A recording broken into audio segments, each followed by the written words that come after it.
Hello there, and welcome to Amore with Allie. This once a week 30-minute show covers love and romance topics with a metaphysical twist. In case you don't know who I am, well, obviously, I'm Allie. I'm also a sex relationship expert, a sixth-generation intuitive, an expert spellcaster, and an energy healer. I'm also the creator of Out-of-Body Ecstasy. It's a personal energy method using dreams, astral travel, or telepathy to enhance your romantic life, no matter if you're in a relationship or if you're flying solo. Now, besides this show, I also have a radio show on Blog Talk Radio on Tuesday and Thursday evenings from 8 to 9 p.m. called The Allie Theiss Show. And I have the Passion Zone on Sunday nights from 6:30 p.m. also on Blog Talk. And that is more of a sex and relationship as well show, but it's more sexual topics. So that one's kind of PG-13, PG-17 actually, and the other ones are usually PG. So, just so you know. To find out more about me, please visit my website, which is allietheiss.com. Now, last week we had an affirmation, in case you don't know or didn't see the last episode, which was about lucid dreaming and lavender, I believe. The affirmation I used there was, I am a magnet for hope, prosperity, and true love. So I hope you had a chance to do that. It's a wonderful affirmation. Say it a few times a day, every day, and your energy shifts so that you are about hope, prosperity, and attracting true love to you. See how that works? Kind of good, huh? Before I forget, next week is Thanksgiving week here in the States. And on Tuesday, I'll have the Allie Theiss Show. Holly Vincent will be my co-host. Next Thursday, I will not. The following Tuesday, Holly Vincent will be back with me. And then that Thursday, Monica Davis will be with me, and we'll be doing stone readings. And it's always fun when Monica's here. It's always fun when Holly's here. It's a good time. You know, get to talk to me live and ask for readings and whatnot. So it's a good time. Join me on Tuesday if you'd like. The workshop for the Atlantis Love so far is still on for December 10th. Go to Allie Theiss for more information on that. Today, which is Friday, I usually film this on Thursday, but yesterday just was one of those days. Mercury retrograde, thank you. My son has school off today. There was a gas leak in his building, so they let the kids off school. Yay! So he may show up at some point in time. He's been known to interrupt my radio shows, so I figure video, is it any different? Probably not. So that's a possibility. I'm just warning you ahead of time. Now, quote of the week. I love this quote.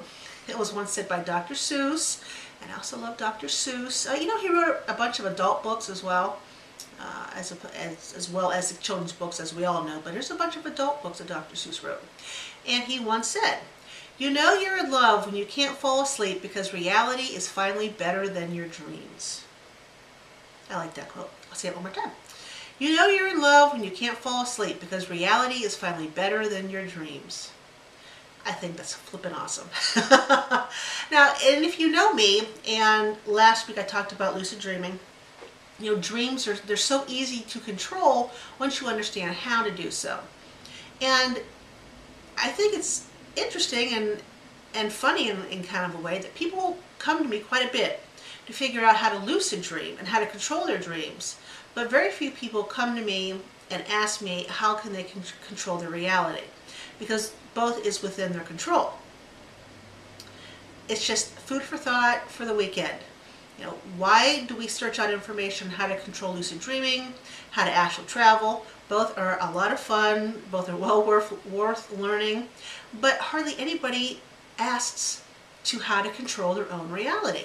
They ask what's going to happen, and that's fine by me. You know, it helps keep me in business. I appreciate it. But very few people have ever, and I've been doing this for over 30 years, very few people have ever come to me and said, "Allie, how can I control my reality?" Food for thought for the weekend. That just popped in my head. Joshua is around, and he tends to do stuff like that. So that's from Joshua to all of you. Let's move on. Viewer's question. This is from, I like these initials. This is from TY and PI. It rhymes. They want to know, is this relationship ever going to go anywhere? In one word, no. And you want to know why? It's simple. Because you two don't talk about the relationship. You talk about football. You talk about work. You talk about going on vacation. Your families, your friends, what to have for dinner. But you never talk about the relationship. If you don't talk about the relationship, guess what? You guys aren't going to get on the same page. If you're not on the same page, then you can't move forward. It's kind of like, how do I direct my reality? It's the same thing. Put effort into it. Put effort and talk about the relationship. Say, hey, T, hey, P, what do you want in this relationship? Do you want marriage? Do you want children? Do you just like it to be friends with benefits? Do you want to date? Do you want to go see other people and date? You have to ask. Don't assume. So your relationship will never go anywhere unless you actually talk about it. So whether you want to talk, I would advise talking about it after Mercury retrograde. Just an FYI, I don't tend to do anything of importance, major importance, that can affect me long term during a retrograde, because so many things involving communication can go screwy. And I'm trying to think if I can see my calendar. I don't have my glasses on, so go figure. I think my calendar says, crap, doesn't say that. 26. Gotta squint. Even if I squint, I still can't see it. I believe it's November 26th. That's when Mercury goes direct.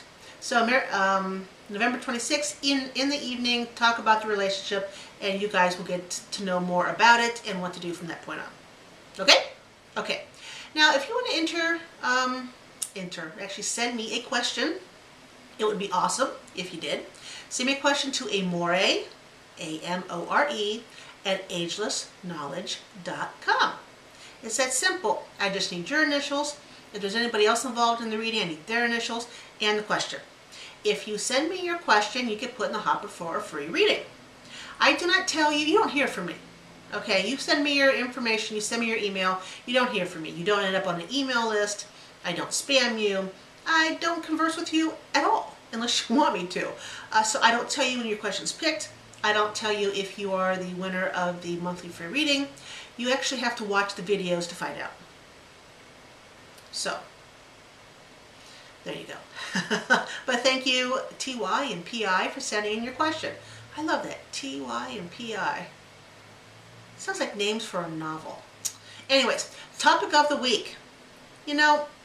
Years ago, I used to do tarot readings for people when I was starting out doing it for public as opposed to just friends and family. People like tarot cards. People like to look at tarot cards. People, especially if you're in person, they like to see something as opposed to you pulling stuff out of the air. They like visuals. So one popular tarot spread that I did, it was extremely popular no matter if I was in person or when I used to do my readings on eBay, when I just started Gypsy Advice. It was called the Love Tarot Spread. Very, very, very popular. And since, I don't offer tarot anymore. Here comes the child. I knew it. We'll see if he comes hither. What did I tell you? 12-year-old.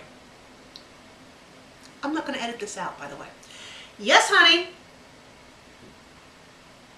I'm kind of doing my show. Do you need something? Silence. I take it no. Okay, let's go on, shall we? The Love Tarot Spread. You can use this if you use a traditional tarot deck. It's easier that way as opposed to one of the many oracle decks that are out there now. What you have to do first is you have to pick a card to represent him and represent her. Or if it's a gay couple, the hims, or if it's a lesbian couple, the hers. I usually pick the King of Cups for the guys and the Queen of Cups for the gals. If you have two men, I usually do the King of Wands along with the King of Cups. If it's two women, Queen of Cups, Queen of Wands. Okay? And since I can't show a diagram of how I laid this tarot spread out, bear with me, I'm going to use my hands to try to play stuff. And you want to write this stuff down because it's a great tarot spread, and if you do tarot for a living for people, this will be a popular spread. Okay, so at the bottom You have a card for him, a card for her. Got that? In the middle, spread apart in the middle, right here, so you have 3 cards across. In the middle is the card for the foundation of the relationship. What's the relationship based on? Next card up, the current state of the relationship. How's the relationship currently going? Then, like you would do on the Celtic cross spread, place one across on top of the current state. It's the obstacle card. What major obstacles are you going to face as a couple right now? Okay, so you have him, her, foundation, current state, and obstacles. Okay?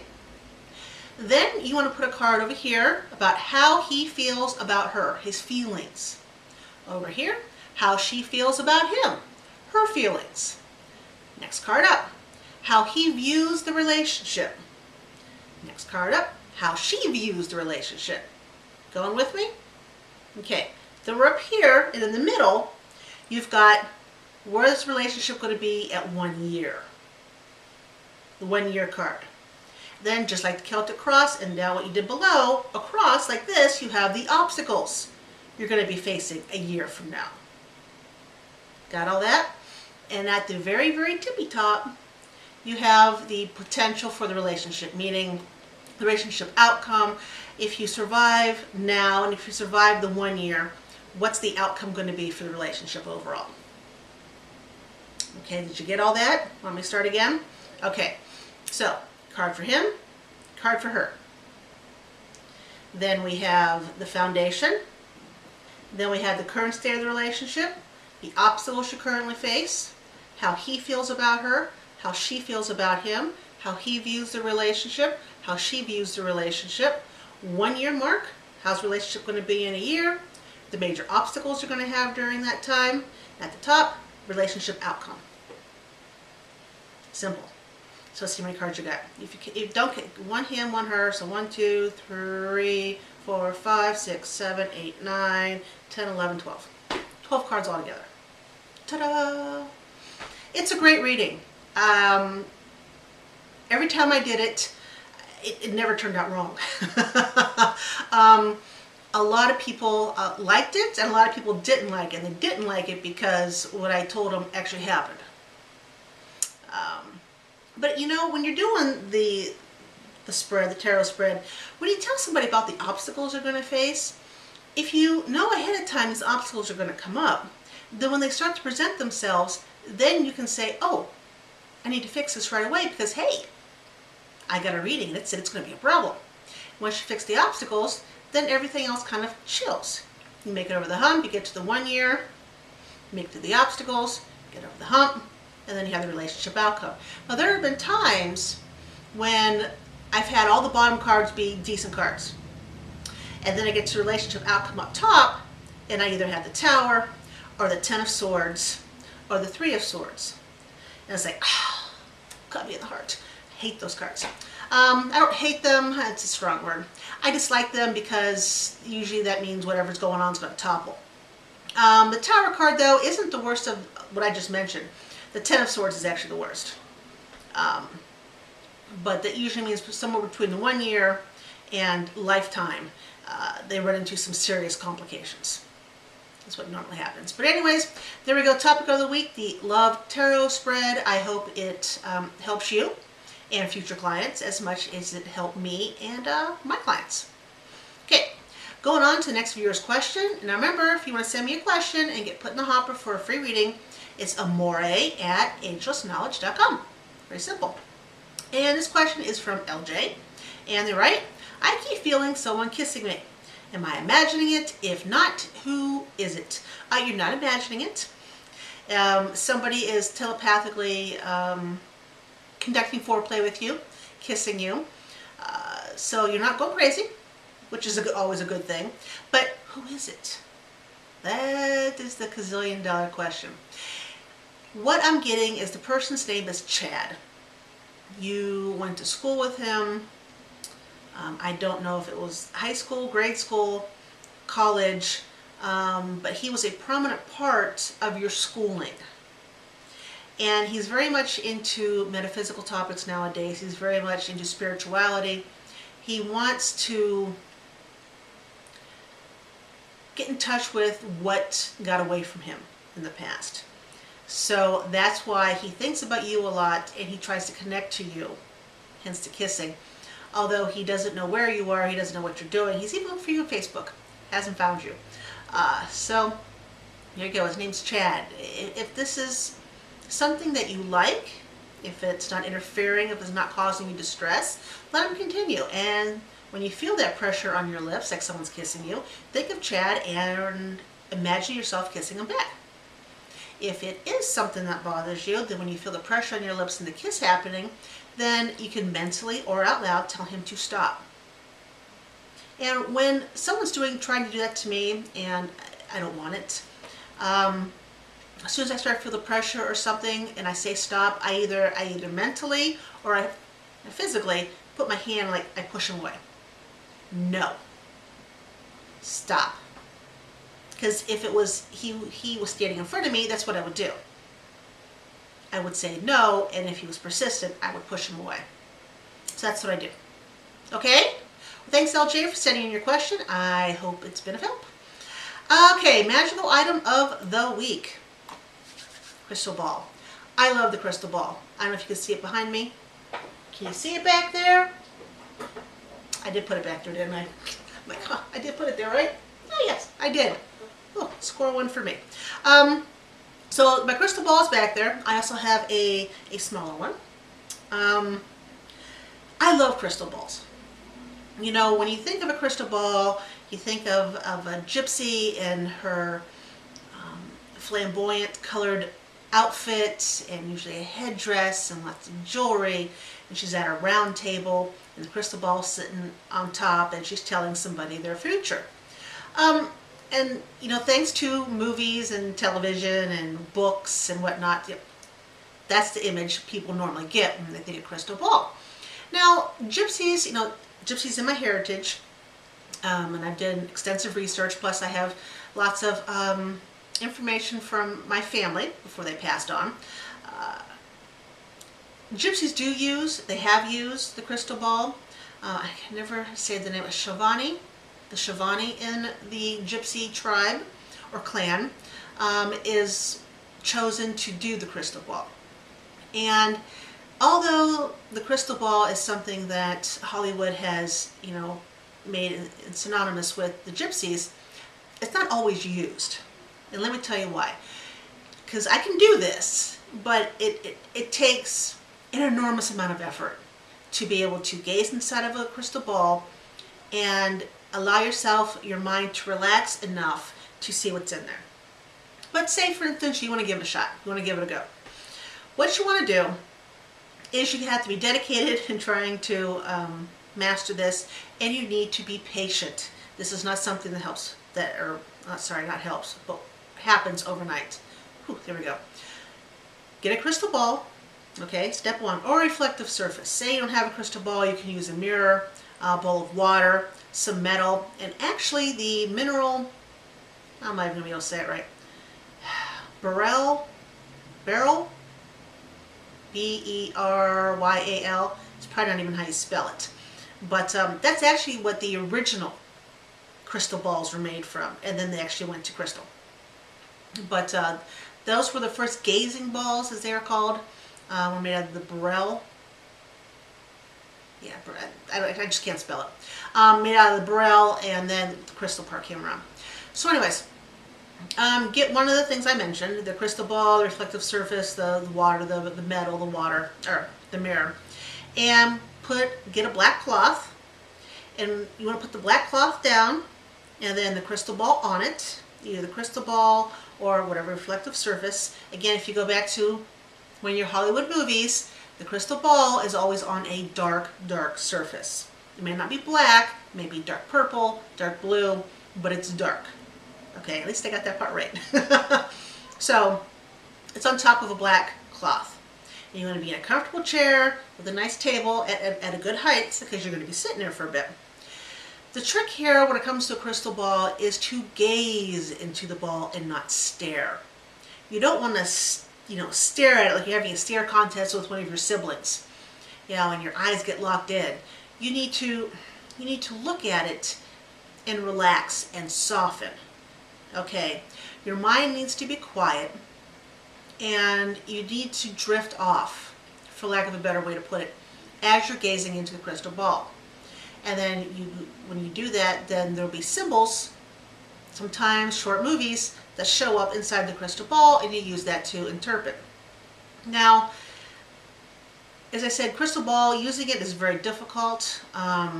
If, say, a person is on at a fair, or you happen to come across a gypsy clan and they have a crystal ball out, more likely they can do the crystal ball, not a problem.